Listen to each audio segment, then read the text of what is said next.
Good afternoon, I'm Jo Flick with the Montana State Library, and I'm here with our Montana State Librarian, Jennie Stapp, for the August 2018 edition of the Webside Chat. And I just do want to remind you that all of these website chats are recorded and that we have a album on our Vimeo channel, the Montana State Library Vimeo channel, for these website chats. So you can search in Vimeo for the Montana State Library, easily find our channel and look at our albums and find the website chat album. And if you just prefer to view these website chats on your own, just bookmark that album page and the new one will always be posted there. There's always the most recent 3 or 4 posted to the album on our Vimeo channel. We also do post our videos to YouTube where you can view them closed caption, and there's a link to the YouTube version on the Vimeo channel version. So we basically link to the Vimeo, and then from there link to YouTube where you can get it with closed captions if you prefer to view them that way. And with that, I think I'm just going to tell you that today we have a couple of guests joining the website chat, and Jennie is planning on giving a quick update from the recent commission meeting, which was held just this week. And we're going to talk a little bit about the plans underway for a foundation or nonprofit at the State Library. And Matt Beckstrom is with us. He's from the Lewis and Clark Library, also in Helena, and he is going to give us some updates on some national issues because he's our Library Association representative to the American Library Association. So it's going to be a busy day. So Jennie, I'm going to turn things right on over to you. Thanks, Jo, and thank you everybody for joining us. I am excited to welcome Stu Wilson from Library Strategies to our website chat today. I'm going to give him a little bit more formal introduction in just a moment, but briefly from the State Library Commission, which was this past Wednesday, it was sort of a little bit shorter business meeting, which is fairly typical for our August meeting. But one thing that occurred that's really relevant to all of you is further work on the Montana State Library's state publications management plan. You all know that the State Library has statutory responsibility to provide permanent public access to state government information, and we are in the process of modernizing how we go about managing those government documents, and we're really thinking in a different way about what it means to administer a depository program. State law requires that we have administrative rules about how we administer that program.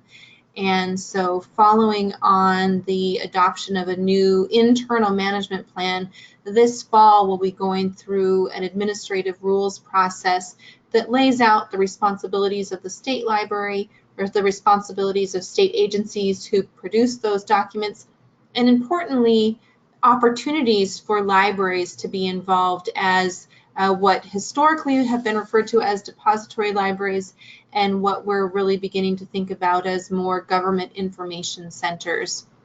And the technology that exists today, we think really creates some very low barriers for libraries to actively get involved in helping us provide that important access to government information. So be looking for updates about that administrative rules process coming after the October Commission meeting. At that point in time, we'll enter into a public comment process, and then we look forward to working with Tracy and the library development staff to help us really envision what these government information centers might look like, looking for feedback from all of you and hopefully some real engagement out in the library community. So I just wanted to make sure you're all aware of and looking for that information.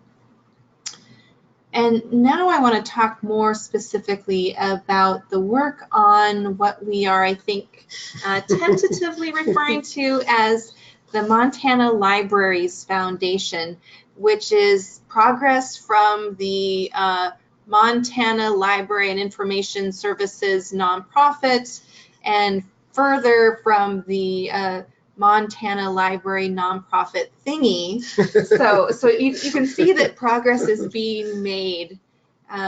For those of you who need a little bit of background on this topic, about 18 months ago, the state library, after concluding our strategic planning process, began to think about forming some kind of nonprofit that really models our approach to library development, where we at the state library work with libraries to develop different kinds of statewide programs, consortiums, and other initiatives. So the idea behind this nonprofit is that it's another funding arm for those kinds of initiatives that support those statewide projects, that also support the information infrastructure that we have, so content resources, things like potentially a publications program, and certainly a lot of the GIS capacity that you're familiar with that we have here at the State Library. Over the 6 or 8 months following those initial conversations, the State Library Commission drafted a white paper that was used to document some of our initial thinking about this idea and documented some of our research that we had done about other models that might exist that we could draw upon as we thought about this kind of endeavor. We've been looking at different foundations that support different kinds of state agencies, like the Montana History Foundation and the Montana State Parks Foundation. We did some looking around the country for other kinds of state library foundation models. And really what we found is that there's really nothing out there that's exactly like what we're thinking about. And so we're excited about the fact that we're forging new territory in this endeavor, which is certainly not new for Montana libraries. We all trust each other and lean on each other and are, I think, willing to go through these kinds of efforts together. Over the past couple of months through the summer, we've been working with a small steering committee of people from the library and the GIS community, as well as folks who have some entrees into different user communities and foundations and other kinds of representation that exists around the state. And with the help of Library Strategies, we've made some great progress towards forming this foundation. We entered into contract with Library Strategies earlier this spring. Some of you who may have been at the Montana Library Association conference may have met Karen Rose, who works for Library Strategies, who was here to begin meeting with us and meeting with various folks who were at that conference to help us start thinking about this. Library Strategies, I'll let Stu talk a little bit about who they are and what they do, but they have just given us an incredible leg up as we've begun this process. And we're excited to share the progress that we're making today. So Stu, I'll let you introduce yourself. Sure, I'm Stu Wilson and excited to be working on the project. I'm the director of Library Strategies and one of their principal consultants for the last 6 years. We're a pretty unique firm in that we work only with libraries, and we've worked across most of the country at this point. We were founded in 2006. We're also pretty unique in that we're actually a consulting group under the Friends of the St. Paul Public Library, which in Minnesota, which is the foundation for the St. Paul Public Library. So we live and breathe library fundraising, where we exist within a large library foundation. As a consulting group, most of our work is around 3 areas. One is strategic planning, both for libraries and for the library support organizations, all kinds of different fundraising, planning, foundation work, capital campaigns and feasibility studies, and also a lot of work with boards and board and governance. So this is a pretty unique, as Jenny said, this is a pretty unique and innovative project in that nothing quite like this exists in the library world at the state level. So in that sense, it's very exciting for us to be involved in it, because I think you're breaking new ground.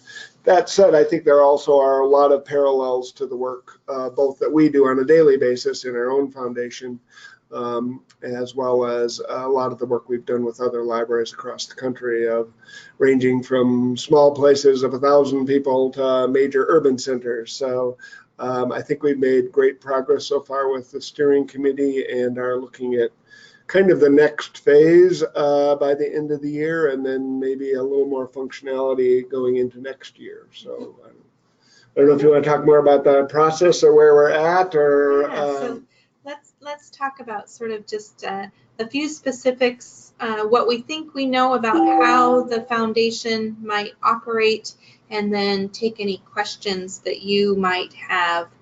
So what we envision is a separate nonprofit, a 501c3, that helps to fund reliable, high-quality information and library services that complement the work of the state library, public libraries, and probably all libraries around the state, as well as the geographic information systems community. So that's sort of a purpose that we're currently refining. We haven't finalized any kind of mechanism that would determine the exact governing relationship between this nonprofit and the State Library Commission.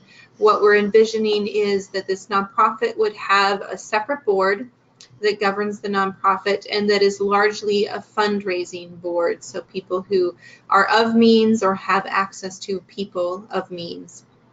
And that the state librarian and a member of the State Library Commission would serve as non-voting ex officio members of that board.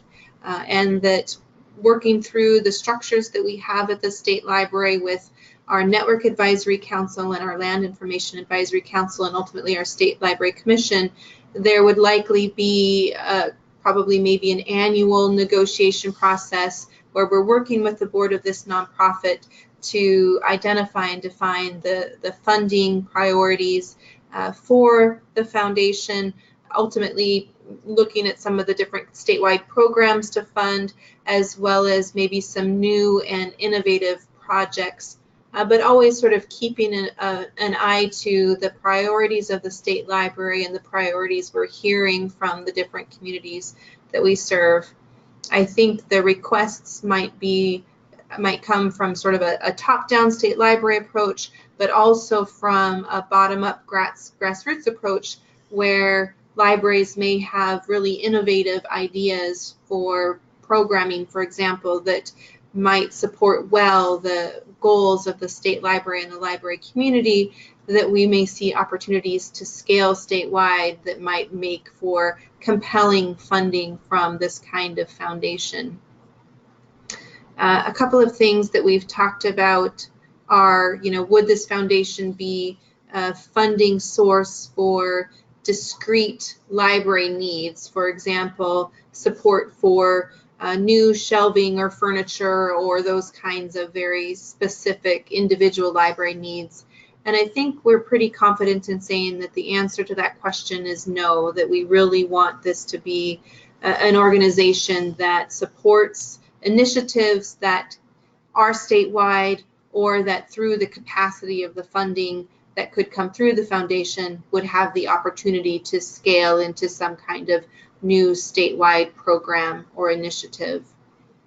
And the other question that we discussed yesterday was whether or not this nonprofit might also provide some support to small libraries who might not have their own foundation or mechanism for managing donations.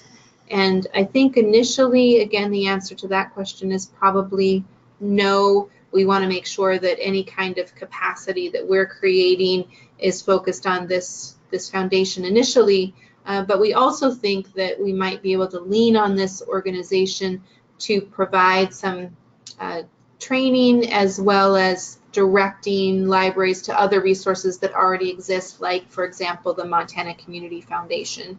So those are all ideas that we're exploring right now. I would add a couple of things. One is, I think probably everybody's concern is that this new entity not undercut any fundraising on the local level. And I think Jennie and her staff, and as well as Library Strategies, have met with many people across the state, and particularly the people involved in fundraising at the local level. And I think we're all pretty comfortable that the new entity is not going to conflict with local fundraising. That's really not the focus. And I certainly agree with this, and many of the people I met with really believe that there's a separate kind of funder who will fund this entity, and that's really a very different fundraising approach than might happen at the local level. So again, as Jenny said, with the foundation might be able to help provide some training or support at the local level, but I don't perceive that it, nor is there any desire to have any conflict with local funding. The goal here is to get more money into the library system, not supplant it or have it replace somebody else's funding. The other thing I would say is, and this is the experience of building some library foundations, is this is going to take some time. We're looking at creating the first board, hopefully by the end of this year. That board will take some time to get going and hopefully hire some contractual or staff help. So I think we're looking at, a couple of years before you're going to see really any effect. And really long-term, this is a great long-term strategy, both for major funders and for planned gifts and people leaving gifts to the statewide initiative. That's going to take a number of years to become really robust. So I think there are really dynamite opportunities for it to become a very robust and have profound effects across the state, but that takes some time. That fundraising infrastructure takes time. It takes a little time to develop and become known to potential funders. And so just a cautionary note that we won't solve any library. This new entity won't solve all of your problems, in January. It's just going to take a little time. But again, I think some exciting long-term prospects for the new entity. And I'm just so grateful to have the opportunity to contract with Library Strategies and to Library Strategies specifically for all of the guidance and support that they're able to offer us. I think the State Library would be muddling through all of these questions in a very slow and haphazard way if it weren't for their kind of expertise. I think when we're able to launch this foundation with a board, that board is going to be very, very well positioned to really hit the ground running. We've looked at bylaws very extensively. We've looked at articles of incorporation already. So those documents are, I think, close to a final draft that could be handed to a new board to put their stamp on and then ultimately endorse. Library Strategies is here to help us with a development plan. They're going to help us with some of that initial fundraising. They're on contract with us for about another year or so, and they're committed to helping us continue to see this process be as successful as it can be. So new board members who we're able to recruit, I think, are going to be very, very well positioned to, as I said, hit the ground running. And we've begun meeting with some potential board members. That process will take a little time. We need to do some more research, but we've also identified a short list of potential funders who can support the capacity building of this organization. Some of the initial fundraising really needs to be able to build the organizational capacity before it can move into really helping libraries. But I think I'm encouraged by that short list as well. I think there are some really good opportunities as we move forward. And then the other thing we're working on are just the cases that we want to make, or the pitches that we want to make to potential board members and donors. And certainly they revolve around the fiscal responsibility of the agency and the financial efficiencies that are gained through this kind of statewide focus that we know benefits all libraries around the state. We think that will be attractive to donors. The fact that this is a new and innovative approach to library funding, we think will be attractive. And then there's all the great work that's going on in libraries to support children, to support workforce and economic development, to support STEM learning and IT and tech and entrepreneurship. As Stu said, we think it's going to attract kind of a different kind of donor than locals who might be interested in giving to their local community library. And the more that we can make the case that all of those kinds of initiatives have the opportunity to scale into library services and information to help all communities around the state, we think that's going to be an important part of our case that we're making. The last thing I'd add is that the primary focus of this new foundation is, of course, fundraising, and that means getting more resources into the library and GIS communities. But as it develops, I think a really strong model, and we've had this discussion with the steering committee, is to also, as it develops, add public awareness and advocacy components. Mm-hmm. Those are both pretty fundamental to effective fundraising, but I think also can be really strong adjuncts to some of the other work that the state library does or MLA does. Mm-hmm. That will take a little time, but I think kind of that broader threefold aspect of adding in public awareness and advocacy will make the fundraising even stronger as well, not to mention continuing to help libraries in other ways. So that's a longer term mission of the organization, but I'm really excited about that aspect as well. I think it will make it a much more robust organization ultimately.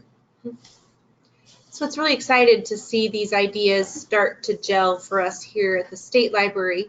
We had a brown bag lunch with some staff yesterday to try to answer the questions they have. Of course, communication with all of you is a really important part of our work to try to launch this effort and to make sure we do it in a way that's really effective for all of us. So thank you for joining us on the website chat to talk about it. I want to take a moment and ask what questions you might have for myself or Stu.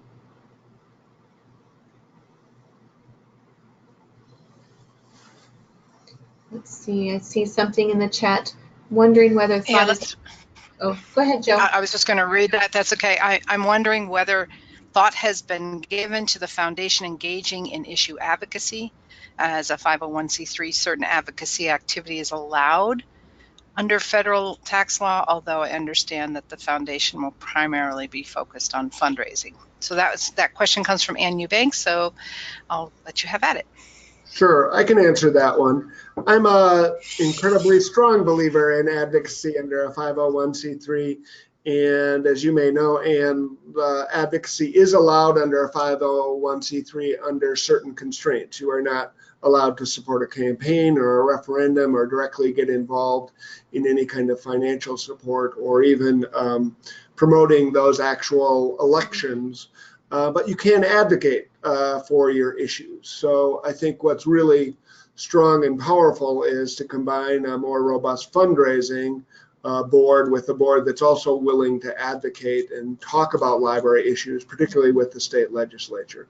And so that's what I was just saying. I think that, I think also it makes fundraising more robust. If you're saying this is a largely publicly funded entity and the organization is both working to increase the public funding at the same time increasing private funding, that's a very attractive message to private funders. It makes it more secure that the organization and the entities are going to continue into the future with a base of support. So that's definitely an element we want to build into the new foundation, with the caution that you have to be careful how you structure that. Otherwise, you need to be creating a different structure than a 501c3 to be doing really active lobbying. And at the moment, we're not envisioning it being active lobbying, that it would remain in that 501c3 advocacy realm. Anne's response was awesome. Thanks. So thanks, Anne. Do we have any other questions for Stu or Jenny about the timeline or? I have a question for you. Okay. How does the name Montana Libraries Foundation resonate with you? Any red flags? Any positive reactions? We'll wait for folks to get in the chat box. How do you like that name? Montana Libraries Foundation. It took us a long time to get there. Yeah. and no quotes, no apostrophes, just no apostrophes, right? Yeah. So Matt says might get confused with Montana Library Association. Mm-hmm. That's something to keep in mind.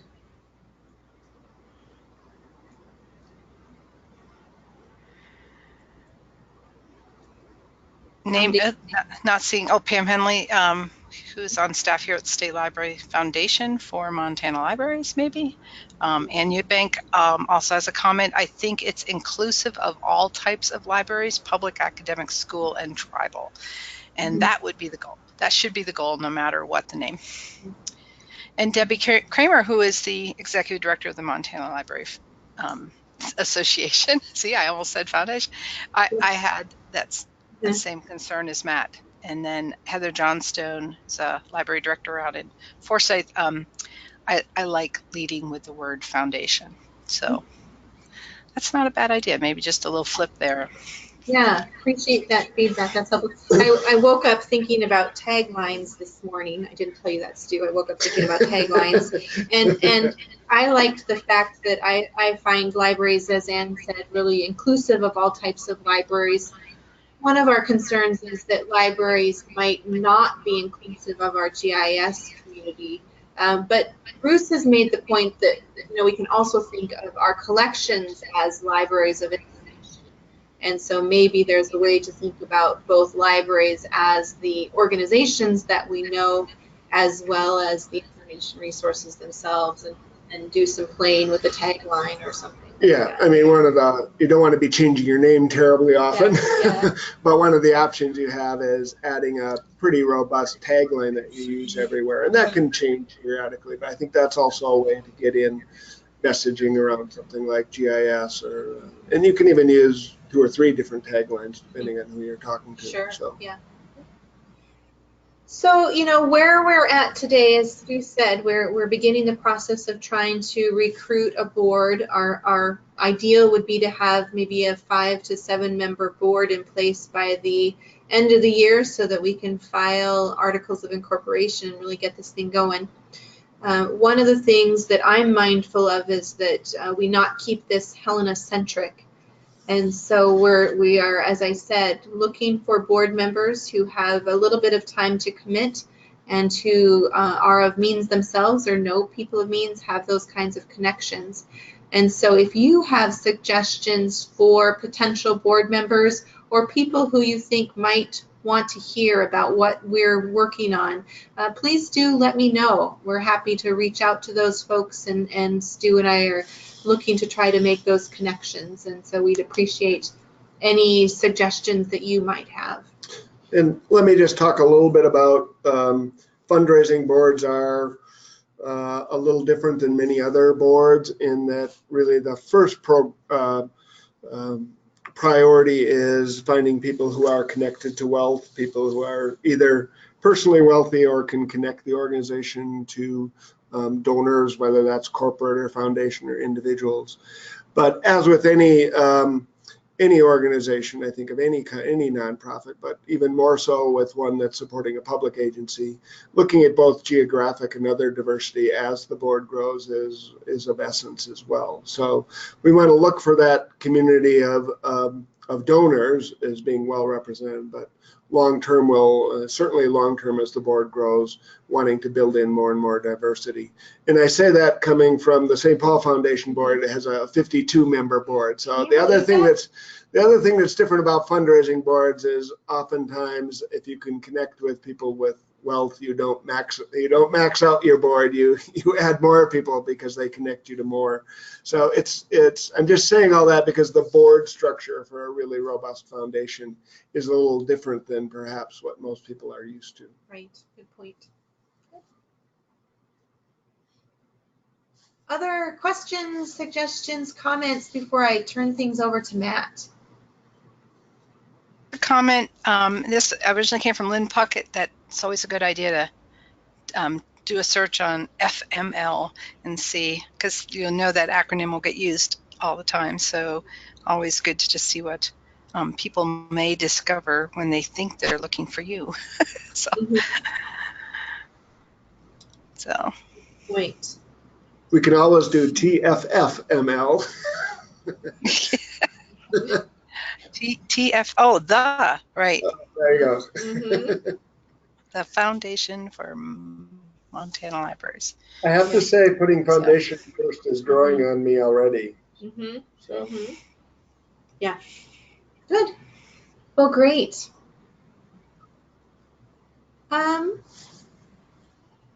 Stu and I are certainly sticking around, so we'll turn things over to Matt, and if you think of other questions before we conclude, let us know. So Matt, you're on. Oh, okay, great. Yeah, the acronym, yeah, could be kind of fun. We've got his mind spinning. So thank you very much, Jenny, for letting me interrupt your website chat again. Just a little bit of a history for everyone and what this is.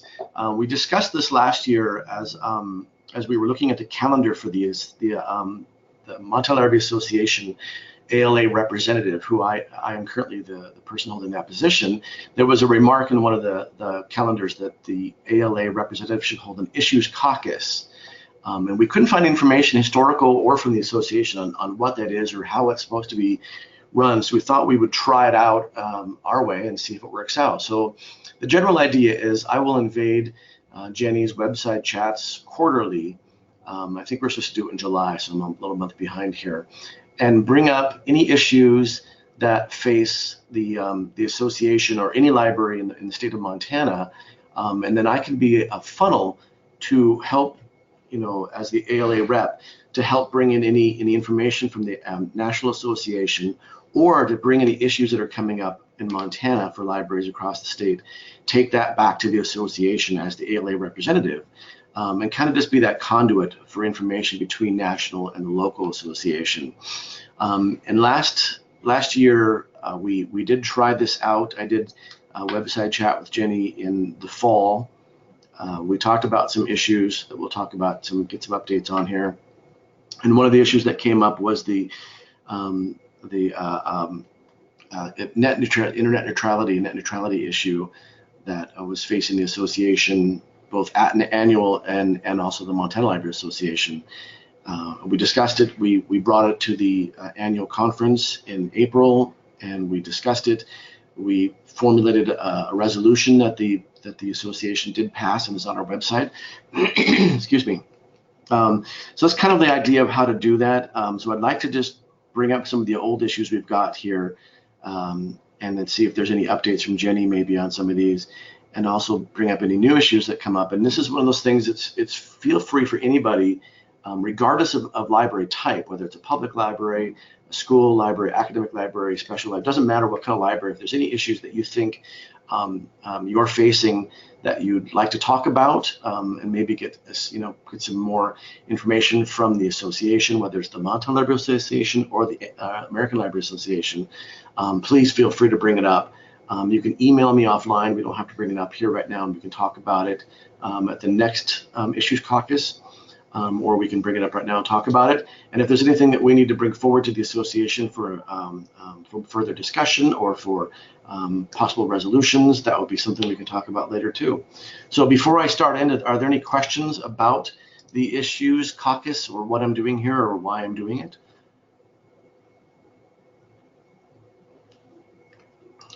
If there's not, we'll move back on to the existing issues or old issues that are kind of hanging around, and I might just ask Jenny to unmute herself and fill us in a little bit on any updates for the LSTA funding. Well, a couple of things. Of course, we continue to have really great support from Senator Tester's office. I have not had an update on any congressional action of late to take action on the FY19 LSTA award, but I think it was on the Senate side they were talking about at least level funding. There was no concerns about any kinds of cuts on the Senate side. I haven't heard an update on the House side. Matt, I didn't know if you wanted to mention at all or have me talk about the Western Council of State Libraries LSTA resolution and our ask back to our reflective state associations. Yeah, please go ahead. Yeah, that's fine. Great. So when I was at the Western Council of State Libraries meeting in Salt Lake in May, that organization adopted a resolution that calls on Congress to pass a budget for the Grants to States program that would be $1 per capita. so $1 per person in the US, which would essentially double the amount of grants to state funding that we all receive that goes then to support our library development efforts in our respective states. Western Council's resolution that we passed is sort of an advocacy resolution that we are working with our partners to seek endorsement of. So we're working with the Chief Officers of State Library Agencies, which is the association of state librarians from across the country. We're asking them to adopt a similar resolution. We're going to ask the American Library Association to adopt a similar resolution. For historic reference, ALA's ask for many, many years for LSTA funding has just been level funding. So no increases, certainly don't cut us, but you know, we can get by with no increases. And we believe that that's no longer adequate. Our costs have gone up substantially since the last time we had any kind of increase in LSTA funding. And so one of our hopes is that if we work with our state associations, and if our state associations are willing to pass similar resolutions, that will show support for the American Library Association to also consider a similar kind of ask of Congress. And then from there, we see a larger advocacy campaign involving a wide coalition of stakeholders that would help us achieve that goal of doubling the amount of funding for grants to states. So the focus right now is on getting the Montana Library Association to pass that resolution. I've had really good positive support from Elizabeth Jonkel, the president, as well as John Finn, the government affairs chair. And so my hope is that through this process, MLA might adopt a resolution in support of the funding that Western Council is advocating for. Okay, great. So I put that in the notes. Then yeah, we can talk about. I'll talk with Elizabeth too and see about what the next step is for the board. But yeah, okay. Great. Thank you, Matt. No problem. Are there any notes before you unmute yourself? Any further notes on state funding wise? I suppose I mean, really, there probably hasn't been much change in the last couple of months, but I just want to bring. No, we're starting the fiscal year 19. Just a reminder that there is no state aid going out again this year. Is John with us? I don't think so. Okay, I don't want to speak for John, but when John and Annette Gilbertson and I have been visiting about any kind of discussions with the legislature, it's about state aid.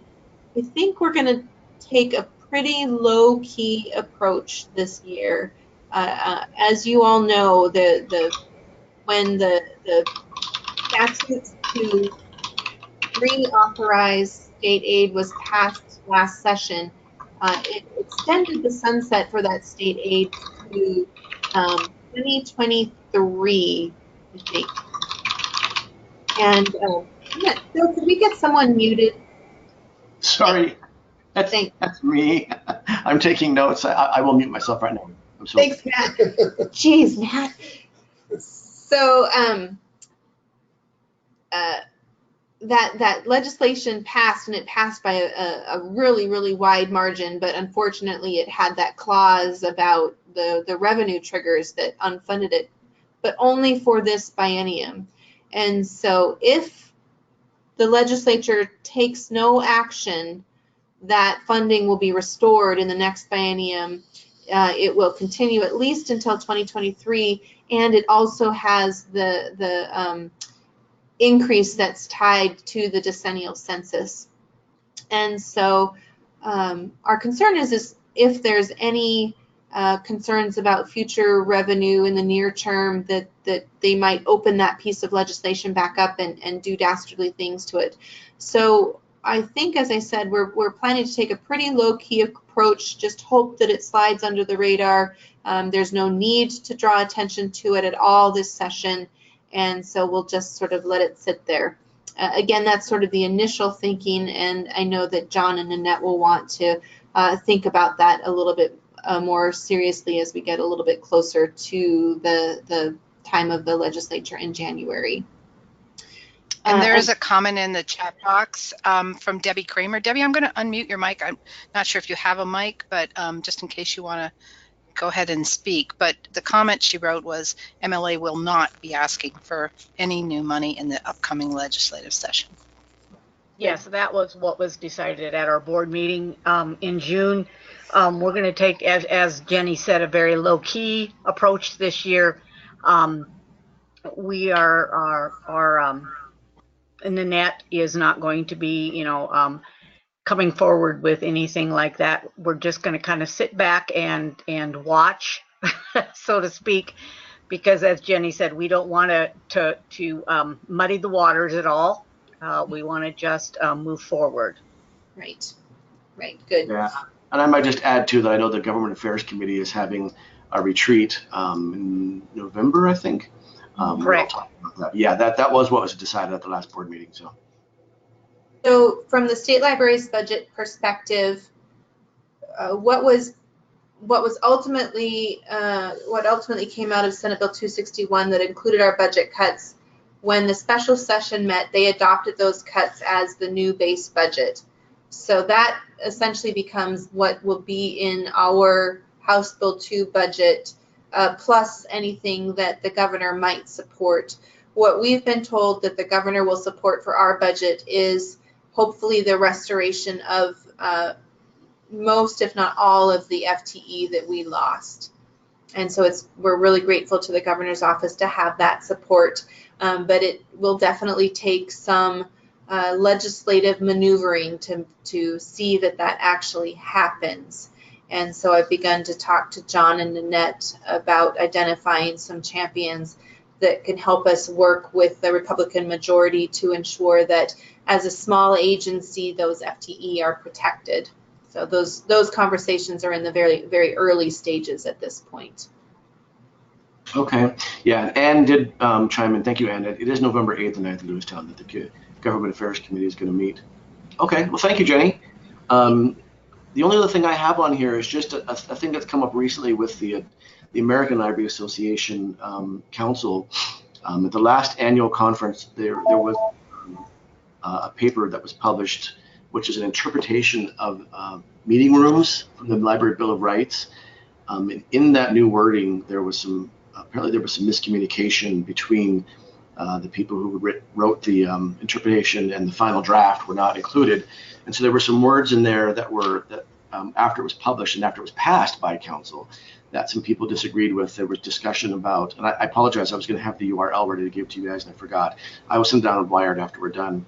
The resolution that was, the interpretation that was passed said that the library is, that libraries should allow hate groups in their meeting rooms and they should allow hate speech. And there was a lot of people that objected to using that wording in the interpretation. And so there's been an emergency vote right now that's open right now. I have not passed my vote on this issue to revoke that change and put the issue over to the Intellectual Freedom Committee to discuss, to rewrite the interpretation. So I just want to bring it up just so people know what's going on. If anyone has seen the published interpretation as it was passed at the last annual conference, just to be aware that there is a vote right now by council to have that rescinded, to be pulled back, to be rewritten. So I don't know if anybody has any comments on that or would like to talk about that.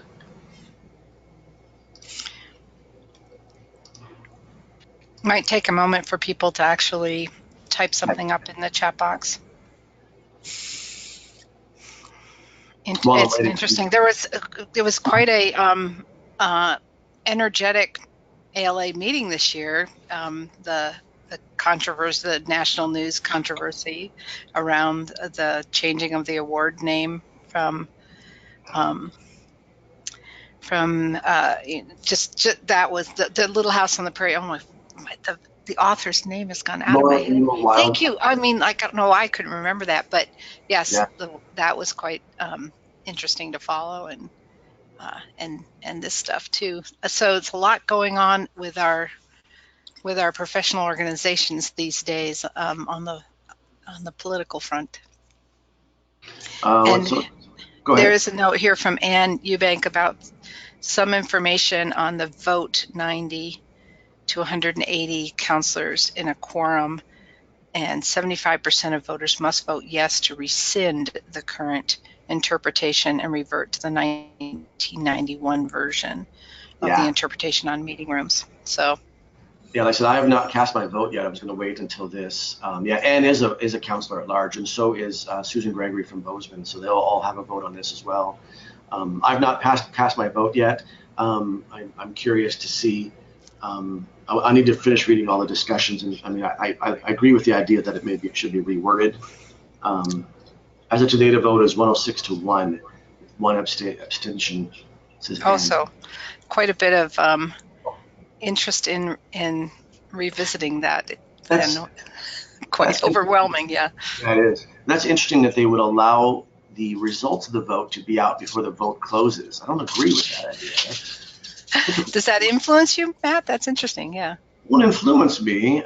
It should be rewarded. Yeah, we don't want to sound like we're encouraging hate speech. And that is exactly right, Denise. I agree that I think it should be worded as well. In a way that makes it sound like people still have the right to their opinion, and they have the right to use the meeting room space as it should be, but maybe not use that wording to encourage it. Yeah. And let me just clarify for people who might be watching the recording after today, and they can't see the chat box. So that was just a comment that Matt was repeating from the chat box from Denise. That her opinion was it should be rewarded. We don't really want to sound like they're encouraging hate speech. That's exactly what she said. And I think that I just want to be clear about that, where that comment came in. And I just want go ahead. I was just going to remind everyone that the Intellectual Freedom Award that was given to the library in Hamilton this last year was over issues they faced with the use of their meeting room space. So we might look back to that issue to help inform the vote as well. Good point. And another comment from Ann Eubank that she voted yes to rescind the current interpretation and to allow a working group to revise it. The inclusion of the language does not do anything to clarify the policy, in my opinion. And that's from Ann. Thanks for sharing that. Your thoughts on that, Ann. And most likely, it looks like, I mean, that's where I'm kind of leaning towards that as well. And once the vote is done, then it will go to a working group of the IFC to do a better write-up of it. I think that's a great way to move forward with that. So I'll just keep this on the list of issues, and in a quarter, hopefully the next couple of months, we will have an update on that. Sounds like we'll vote to rescind now, and then probably at midwinter. I'm not sure if they'll be done by midwinter to have a rewrite of it up or not. It might be next annual. So we'll leave it on there in the back burner for right now. If there's anything further updates on that, I will keep you guys up to date on that. So I'm just going to pause for a second right now. They're supposed to have Ann Eubank just said they're supposed to have a draft ready by October 1st. So that sounds like it might be ready for midwinter then. Yeah, kind of fast tracking things. So.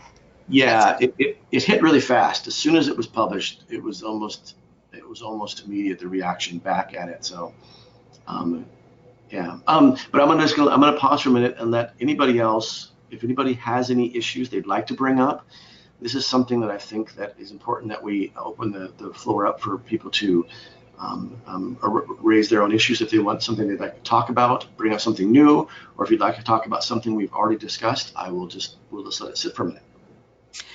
And this is Joe again. I just want to remind everyone, that your Montana Library Association does appoint representatives to our regional and national organizations. So, you can always check in with Debbie Kramer at the Montana Library Association if there's an issue at your library you need more information about, or are wondering if there is a regional or national discussion going on about an issue. Oftentimes there are.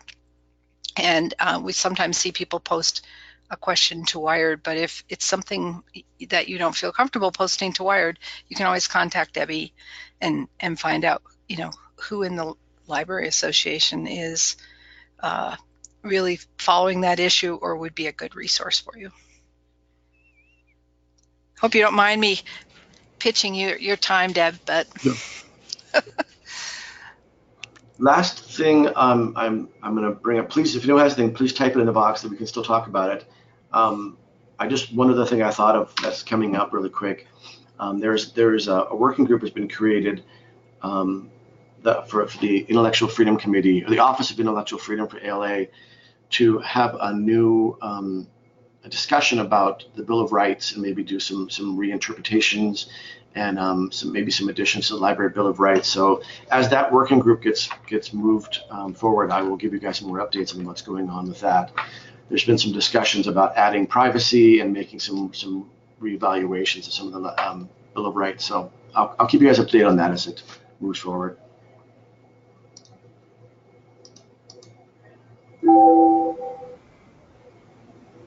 And I do apologize for my keyboard, Jenny. For those of you who don't know, one of the greatest things that I've discovered in recent memory that I've purchased is a true mechanical keyboard, not the cheap $5 keyboard that comes with a computer, but a little bit more expensive, nice keyboard with mechanical keys.